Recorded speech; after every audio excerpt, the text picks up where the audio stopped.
money? Everybody say knowledge is money. Knowledge is currency. And then even though you are patient, you're hardworking, you know everything, but if you are not what? Strategic. Everybody say strategic. It will never work. It will never work. Oo. Paki-timeran pala ako, no? Please make sure someone's timing me. So I won't go over time and respect the next speaker. So are you learning so far? Yes or no? Do you believe that we need to change? Yes or no? If we need to change, the first thing that we need to ask ourselves is this: what do we need to change? Should we change our looks?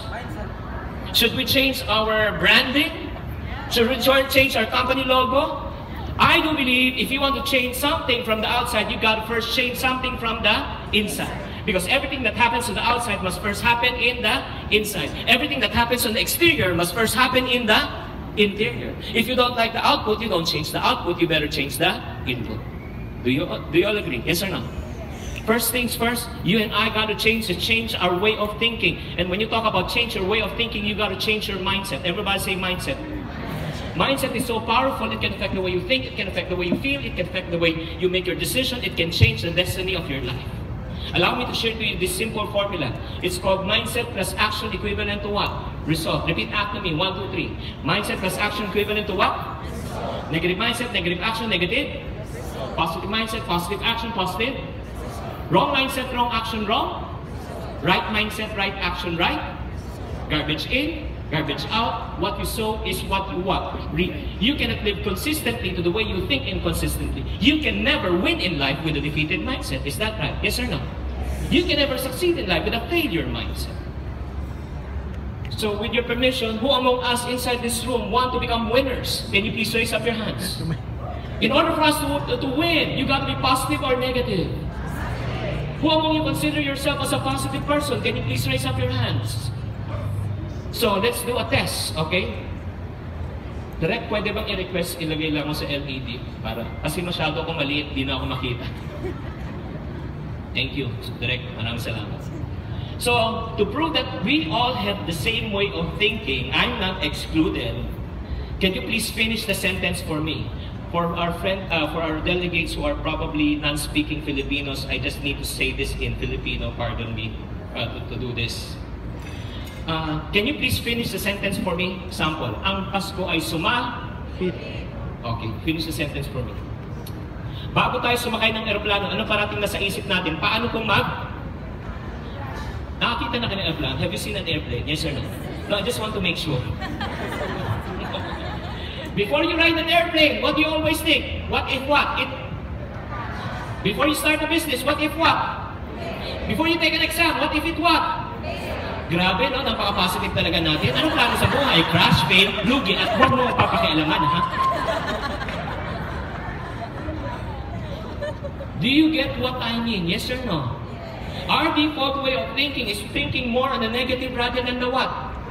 We're more focused on the problem rather than thinking about the what? We always want to complain rather than be too thankful and to be grateful about your what?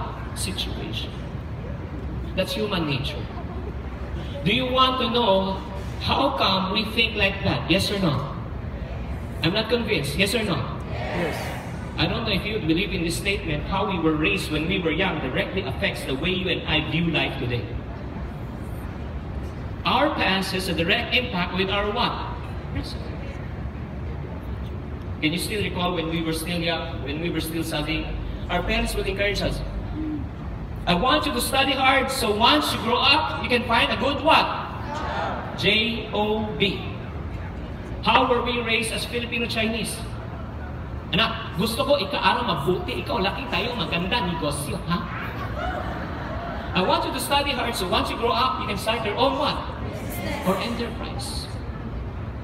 I'm Filipino Chinese, obvious ba? You know what? I have lots of Filipino friends. Once they graduate, they will create a resume, pass resume to big companies and organizations. There's nothing wrong about that. But we will start is buy and sell business just to call it as our own. Question, who do you think will have a better opportunity to earn more money? The one who looked for a job or the one who started a business? But what was the major difference? Was it the school that we went to, teacher that taught us, books that we read, exams that we took? I do believe the major difference was how were we mindset when we were young.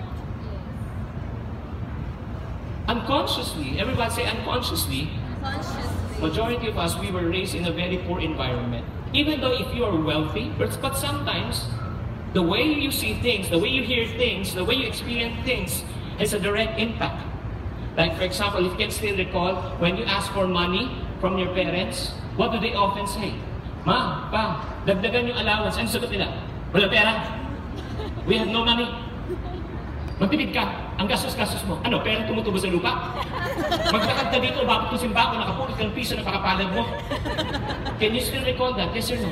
Yes. These are what we call as what? Poverty way of thinking or poor way of thinking. Agree? But when we were young, we look at our parents as what? Very pessimistic people. Negative kayo. Papatunayan ko na ako ang mag-aawon sa ating pamilya.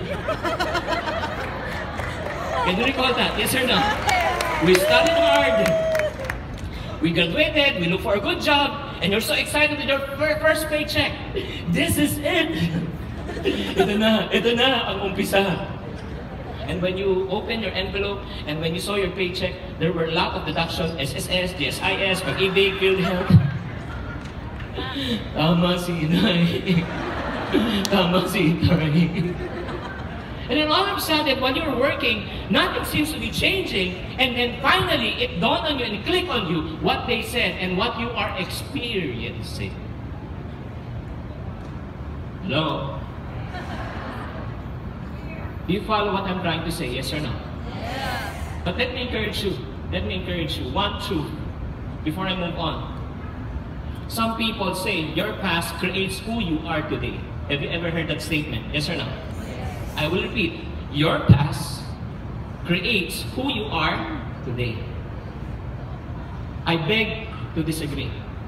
Because I know for a fact, were a lot of people who used to be poor right now, but right now they're very, very rich. People of failure before, but right now they're very, very what? Successful. Our past did not create who we are today. Our past just made us believe who we are today. If you think that you are a failure, you're indeed a failure. But if you think, yes, failure is not a person, but failure is just a one-day event. It's just part of the process. Before I can even succeed, I have to go through what?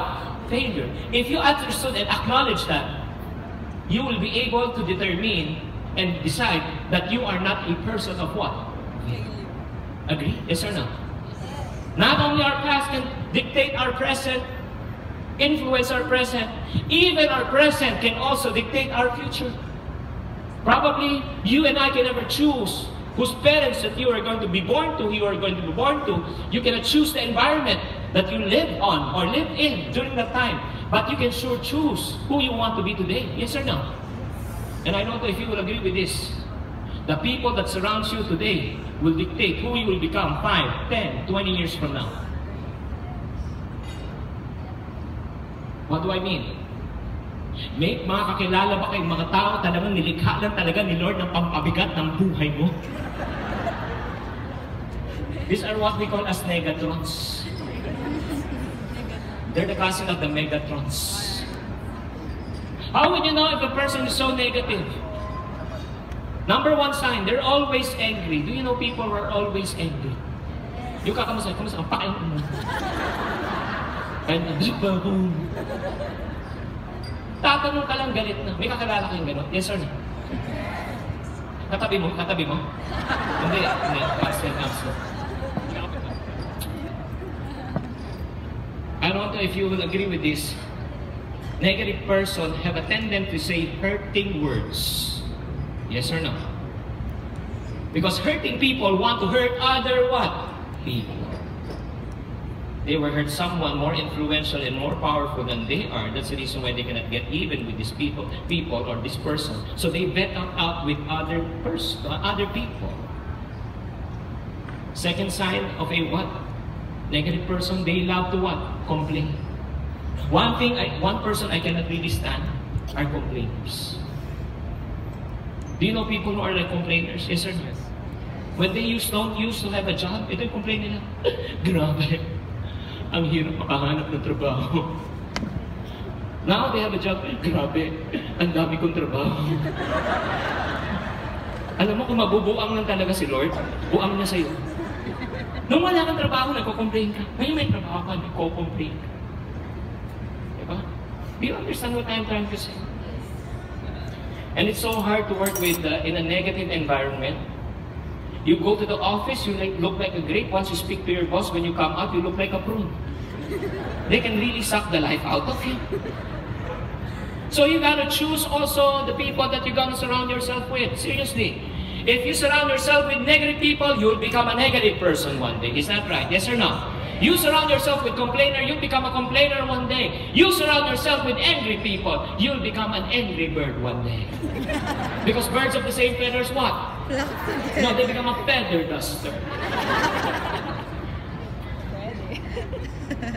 Just to give you an idea, most of the things, most of the business that I start, I was an entrepreneur and I'm still an entrepreneur. I started my sales career as an entrepreneur at the age of 12.